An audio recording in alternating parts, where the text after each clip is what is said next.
오늘은 이제 18장 고린도 전도에 대해서 보도록 하겠습니다. 우리가 이제 흔히 이야기할 때에 결혼과 그리스도인은 혼자 될 수가 없다라는 말을 합니다. 결혼과 그리스도인은 혼자 될 수가 없다. 무슨 말인고 하니 이제 결혼 혼자 할 수 없잖아요. 그리스도인도 혼자 되기가 어렵다라는 것입니다. 누군가가 전해줘야 되고 또 그것을 받아들여야 그리스도인이 될 수 있다라는 것이죠.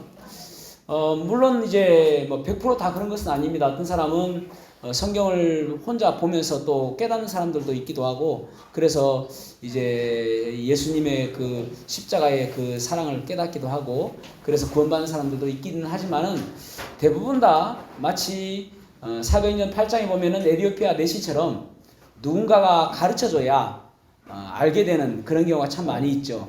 그래서 우리가 이제 구령 상담을 하기도 하지 않습니까? 그러니까 사도행전에 보면은 이렇게 복음 증거하는데 항상 누군가가 쓰임 받는 것을 보게 되어집니다. 그래서 사도행전을 통해서 우리가 볼 때에 한 사람이 얼마만큼 열정적으로 복음을 증거하는가, 그것이 중요한 것이 아니라 성령 하나님께서 어떻게 역사하셔서 사람을 사용하시는가, 그래서 그 자리에 내가 있기를 소망하는 마음으로 사도행전을 보아야 되는 것입니다. 자, 오늘 본문의 말씀 보면 18장에 보면은 이제 사도 바울이 베레아에서 디모데와 실라와 헤어져서 지난주에 이제 아덴에 갔다가 이제 고린도로 내려오는 것을 보게 되어집니다.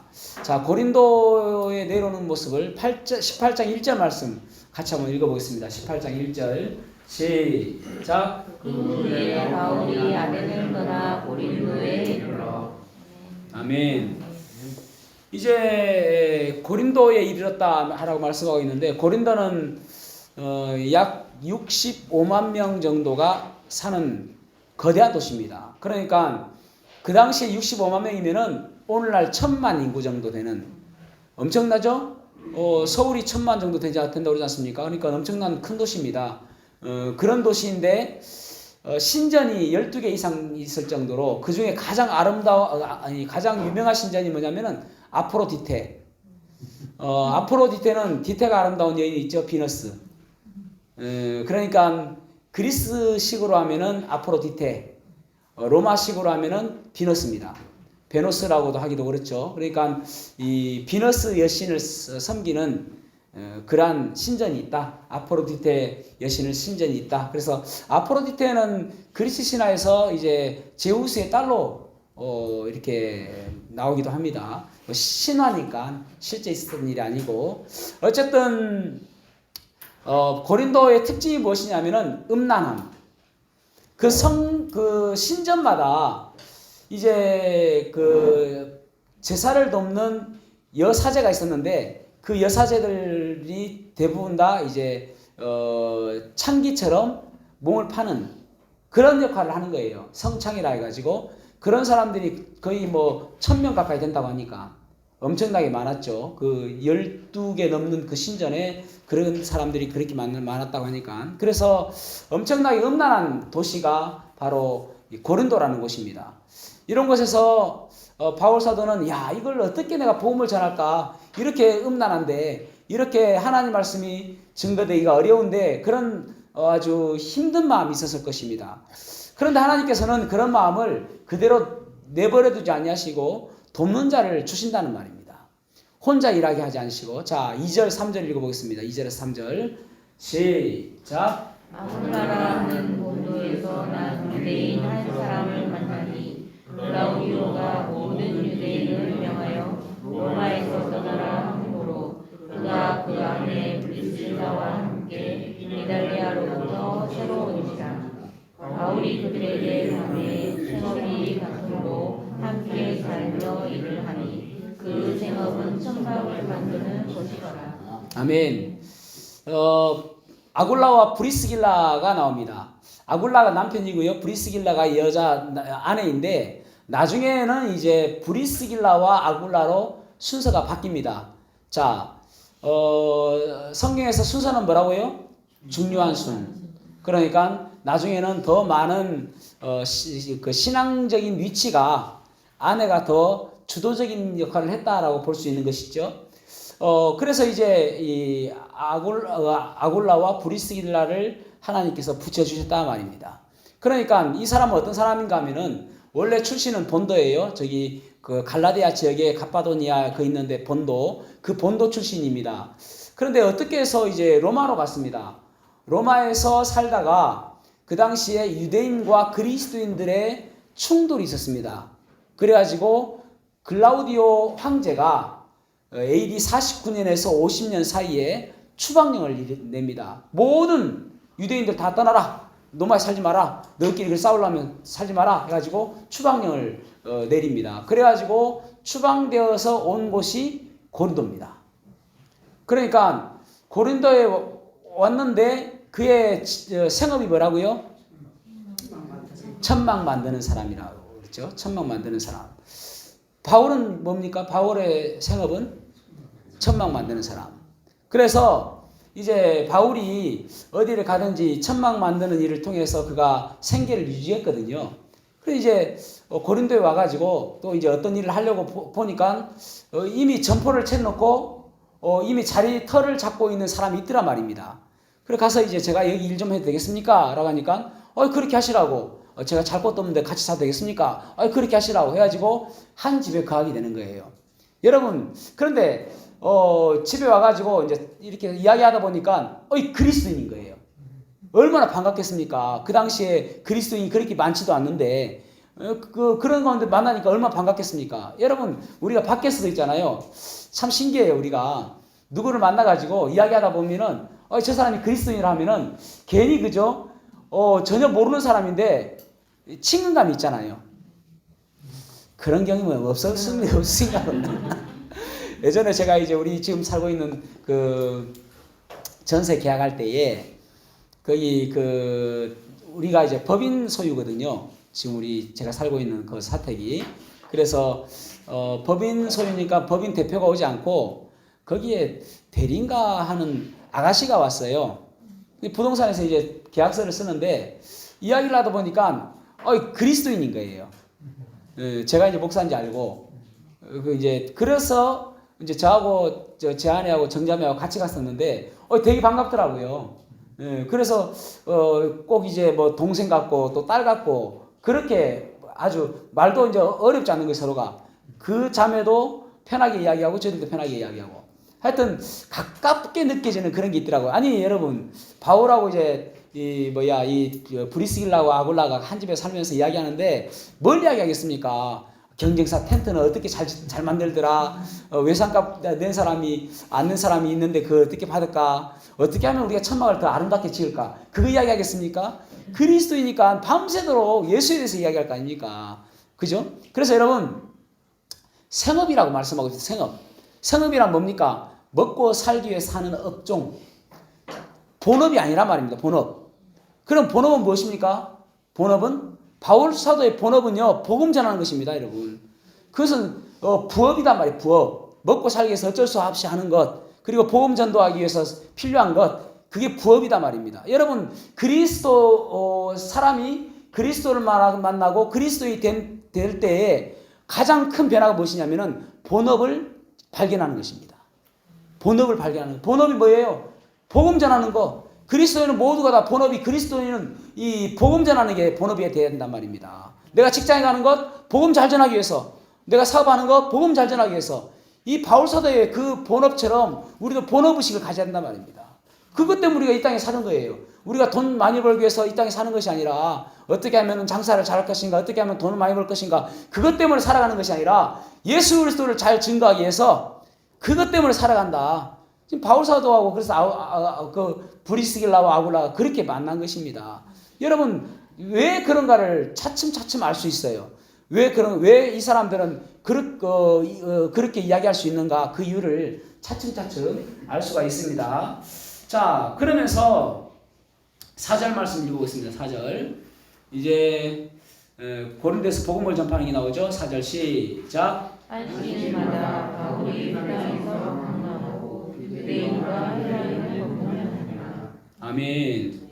안식일마다 생업을 중단했기 때문에 안식일마다 생업을 중단하고 그는 이제 본업에 들어간단 말입니다.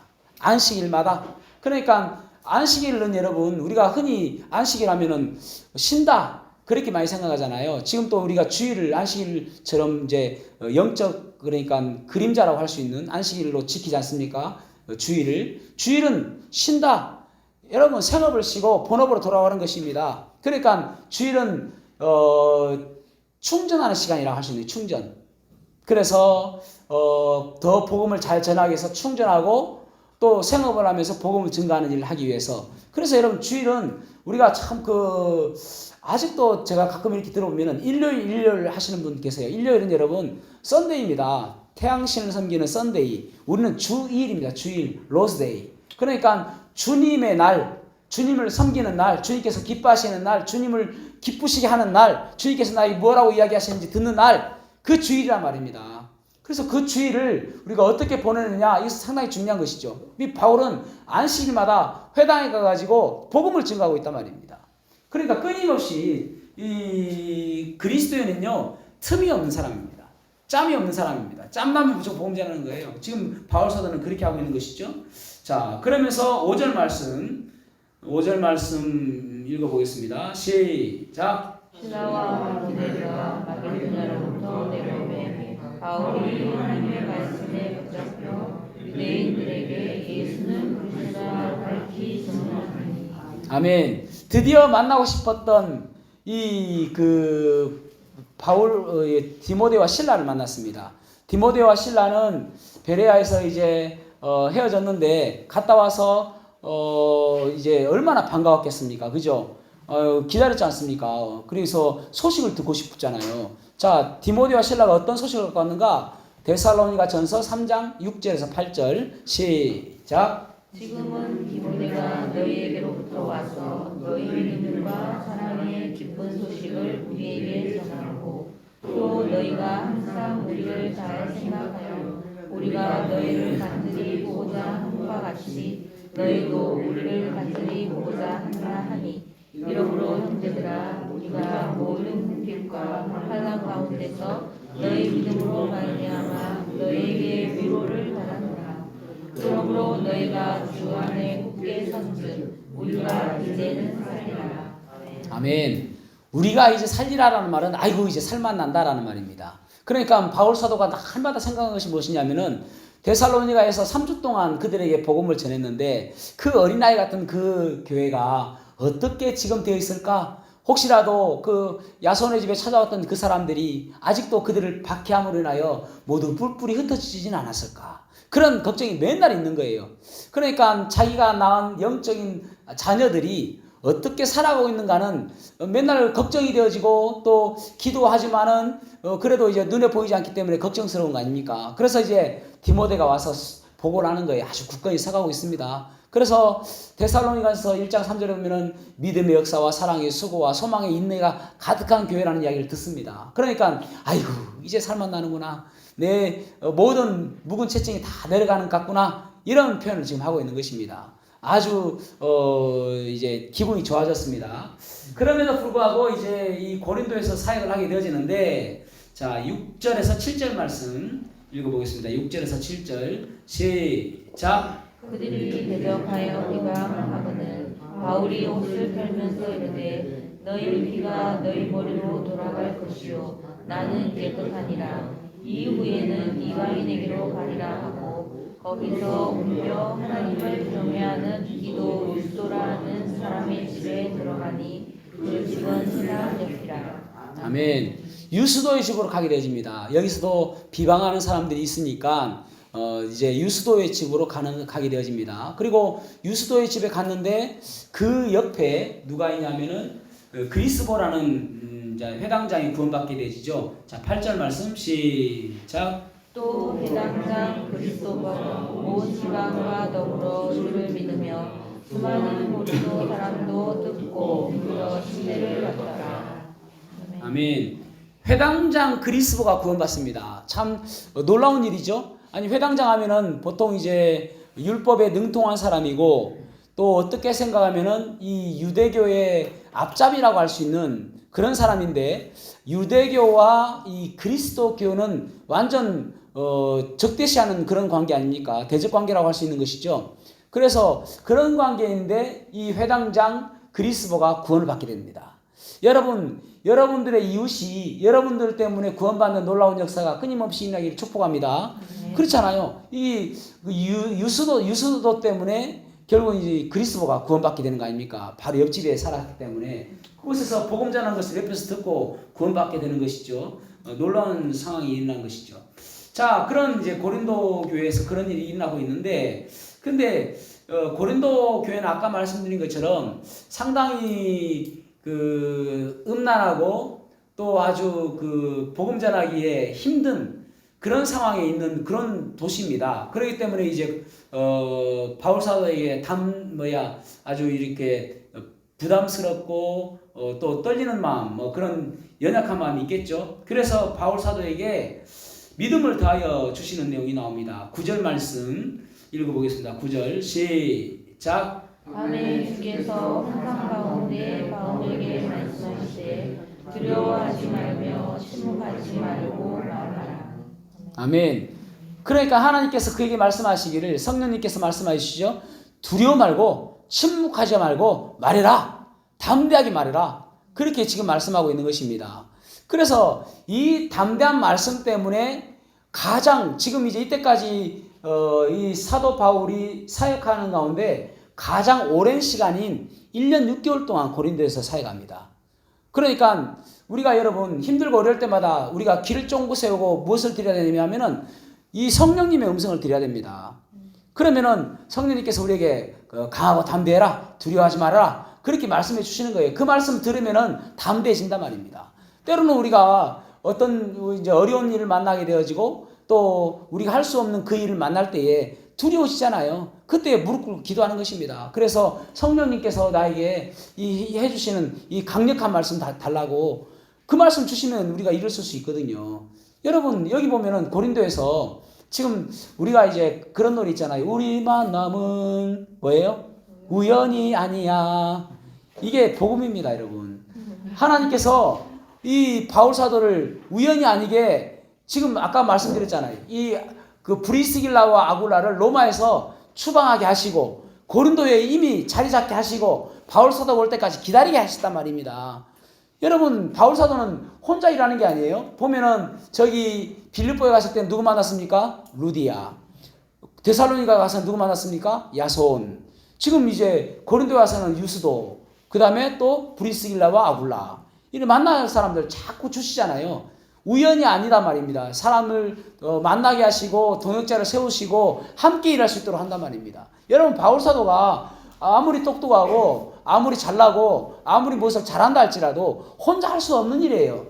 혼자 하다가는 뭐 이미 그 감옥에 갇혀 죽을 수도 있겠죠. 바울과 실라가 같이 있으니까 빌립보에서 같이 노래하죠. 혼자 있으면서 처량하죠. 노래 부르면은. 아니 빌립보 감옥에 갇혔습니다. 혼자 있어요.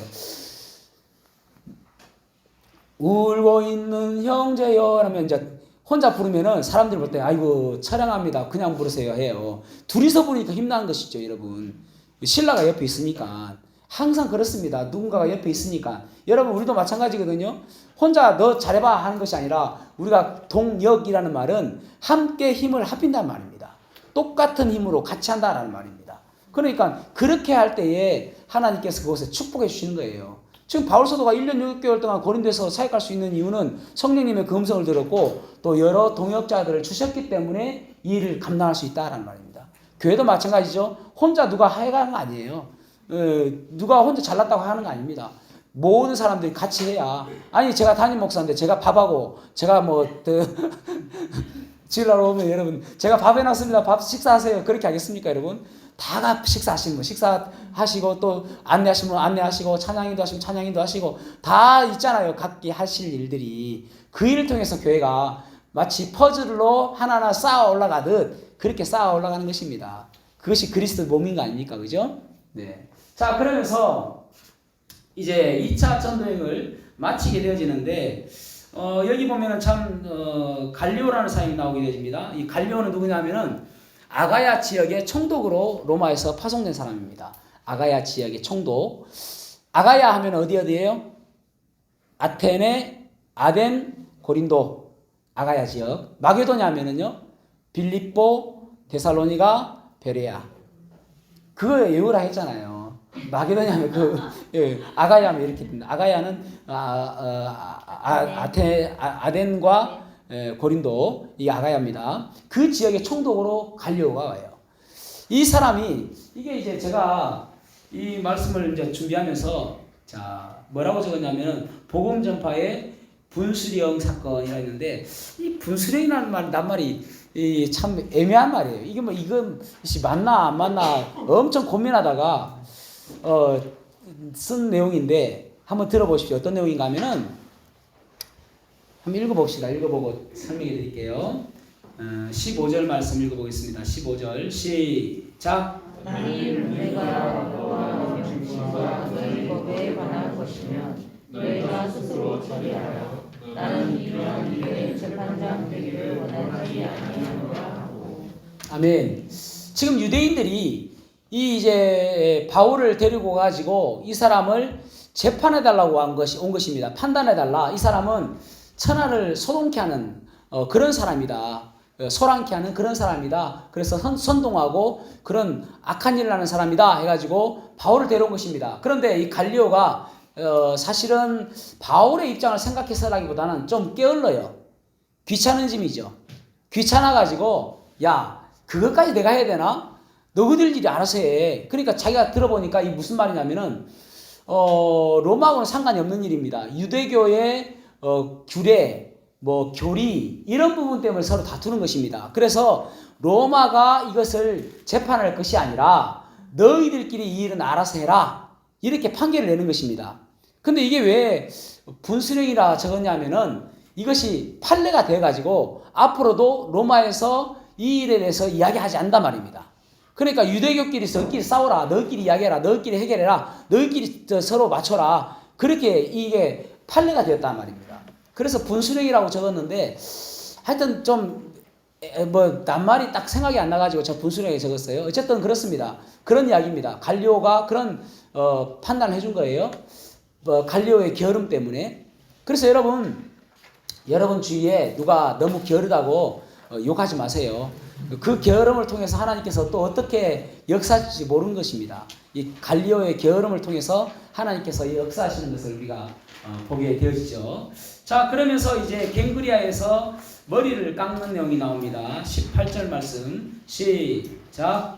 바울은 더 여러 날 머물다가 형제들과 작별하고 배 타고 수리아로 떠나갈 때 브리스길라와 아굴라도 함께 가더라. 바울이 일찍이 서원이 있었으므로 갱그라에서 머리를 깎았다.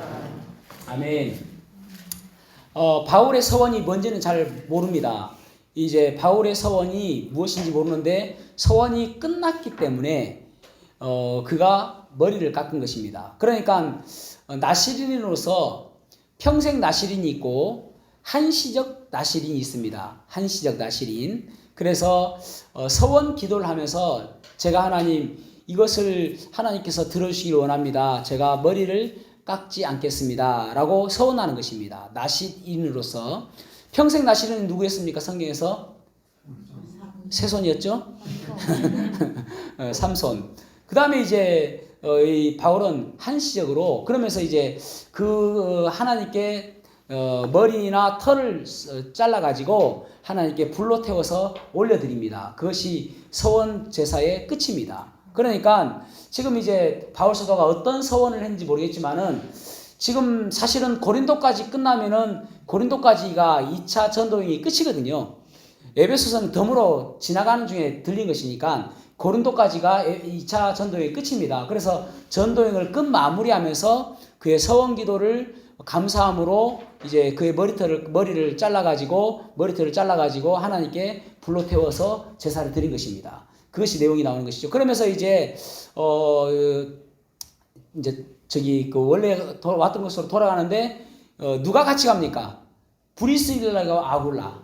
브리스길라와 아굴라는요 바울과 같이 전도행을 따라가는 것입니다. 여러분 이게 얼마나 대단한 일입니까? 아니 고린도에 이미 정착했다니까요.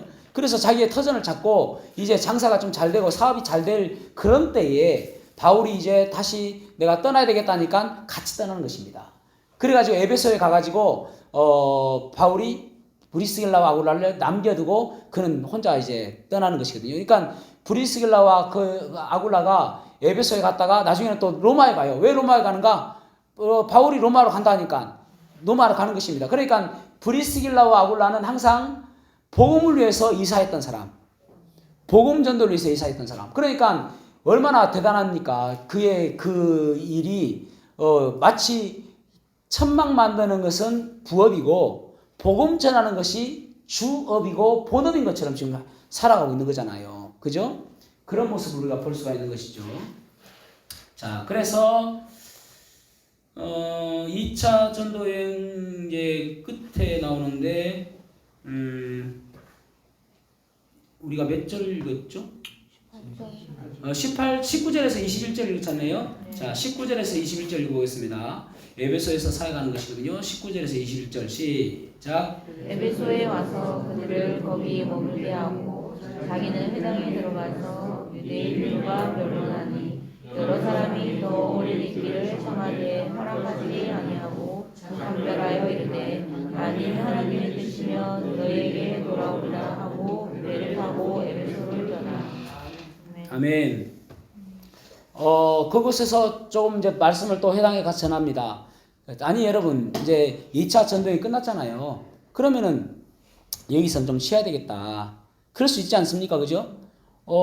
그런데 또 회당에 가서 또 복음을 전해요. 누군가는 그렇게 이야기할 수도 있습니다. 일 중독인가?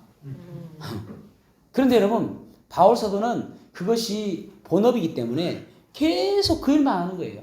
여러분 누군가가 우리가 이제 숨 쉬는 일을 하잖아요. 숨 쉬는 일. 그죠? 그러면은 한 주간 이제 떨어졌다 만났습니다. 아이고 한 주간 동안 숨 쉬시느라고 고생 많으셨죠? 그렇게 인사합니까? 안 하잖아요. 그건 당연한 것이고 숨 쉬는 것이 일이 아니니까. 바울 사도는 그와 똑같다니까요. 아니 어떤 사람이 이 과자를 맛있게 먹고 있습니다. 아이고 과자 드시느라고 힘드시죠? 그와 똑같은 것입니다. 바울 사도는 그것이 가장 큰 기쁨이고 그의 본업이고 하나님께서 그를 부르신 사명이라고 깨닫기 때문에 하여튼 짬만 있으면 복음 전하는 거예요. 짬만 있으면. 예. 그래서 이제 그가 하나님의 뜻이면은 내가 다시 오겠다라고 이야기하지 않습니까? 하나님의 뜻이 무엇인가 하면은요. 하나님의 뜻이라는 것은 자기의 유익을 추구하지 않는 것입니다. 첫째는. 둘째는 편안한 길을 추구하지 않는 것입니다. 셋째는 말씀에 따라 움직이는 것입니다. 다시 한번요. 자기의 유익을 추구하지 않는 것이 하나님의 뜻이고 두 번째로는 편안한 길을 추구하지 않는 것이고 세 번째로는 말씀을 따라가는 삶이 바로 하나님의 뜻이다라는 것입니다. 그래서 하나님의 뜻이 만약에 그러면은 내가 다시 오겠다라고 이야기하죠. 그러면서 이제 브리스길라와 아굴라를 남겨두는데 참 브리스길라와 아굴라를 보면은 참 대단하죠. 그래서 이제 로마서 16장 3절에서 5절을 보면은 브리스길라와 아굴라가 얼마나 바울 사도의 복음 전하는 사역에 있어서 좋은 동역자인지를 알 수 있습니다. 자, 읽어보겠습니다. 16장 3절에서 5절 시작. 너희는 그리스도 예수 안에서 나의 동역자들인 브리스길라와 아굴라에게 문안하라. 그들은 내 목숨을 위하여 자기들의 몸까지도 내놓았나니 나뿐 아니라 이방인의 모든 교회도 그들에게 감사합니다. 또 저희 집에 있는 교회도 문안하라. 아멘. 자기 목이라도 내놓을 정도로 그런 헌신적인 사람이었다. 그렇게 이야기합니다. 브리스길라와 아굴라. 참 좋은 부부죠. 그래서 성경에서 가장 아름다운 부부. 그래서 이제 보통 부부 칭찬할 때에 당신들은 참 브리스길라와 아굴라 같습니다. 그런 칭찬 많이 하잖아요. 그만큼 복음 증거하는 일에 자기의 모든 것을 바친 사람들이다라고 할 수 있는 것이죠. 자, 그러면서 이제 전도여행의 끝은 어디라고요? 수리안디옥. 출발은요? 수리안디옥. 자, 그래서 22절 말씀 이제 수리안디옥으로 가는 모습이 나오죠. 22절 시작. 가이사랴에 착륙하여 올라가 교회의 안부를 물은 후에 안디옥으로 내려갔다. 아멘. 올라가 내려가니까 헷갈리죠. 예루살렘으로 가는 것은 올라가는 것이고요. 예루살렘에서 나오는 것은 내려가는 것입니다. 왜 그런가? 첫 번째로는 예루살렘이 꽤 높습니다. 그래서 그런 말도 쓰고 또 한 가지는 수도입니다. 그러니까 우리도 그러잖아요. 서울로 올라간다. 또 서울에서 부산 가면 부산 내려간다. 그러지 않습니까? 그 똑같습니다. 그러니까 올라가는 것은 예루살렘, 내려가는 것은 예루살렘에서 나오는 것. 그래서 예루살렘 나와서 이제 수리안디옥으로 이제 오게 되는 것이죠. 자, 그러면서 이제 3차 전도여행을 출발하게 되어지는데 3차 전도여행을 떠나는 이유가 무엇인가? 자, 23절 말씀 읽어보겠습니다. 23절 시작. 얼마 있다가 떠나 갈라디아와 불기아 땅을 사례로 다니며 모든 제자를 구원하게 하니라. 아멘. 3차 전도여행을 떠나는 목적이 무엇인가? 여러 제자들을 굳건하게 하기 위해서, 모든 제자를 굳건하게 하기 위해서 3차 전도여행을 떠나는 것입니다. 1차, 2차 전도여행의 목적은 무엇인가? 전도. 3차 전도의 목적은 무엇인가? 양육. 그래서 에베소에서 이제 양육하지 않습니까? 그러니까 1차, 2차는 전도, 3차는 양육. 참 이거 보면은 영어 단어예요. enthusiasm이라는 단어가 있습니다. enthusiasm이라는 단어는 열정이라는 단어입니다. 열정. 이 단어는 어디에서 유래가 되어졌냐면은 헬라어로 엔테오스. 엔이라는 말은 영어로 in이라는 말입니다. 테오스는 하나님. 그래서 열정이라는 것은 무엇인가 하면은 하나님 안에 있는 것입니다. 그러니까 하나님 안에서 생활하는 것, 그것이 열정이다라는 말입니다. 하나님 안에 있으니까 하나님의 뜻대로 살게 되어지고, 하나님 안에 있으니까 하나님 마음을 알게 되어지고, 하나님 안에 있으니까 하나님께서 원하시는 것을 안단 말입니다. 그래서 세상에서 사람들이 열심히 사람 많죠. 그러니까 그 사람 바라보면은 저 사람 열심이다, 참 열정이 있다.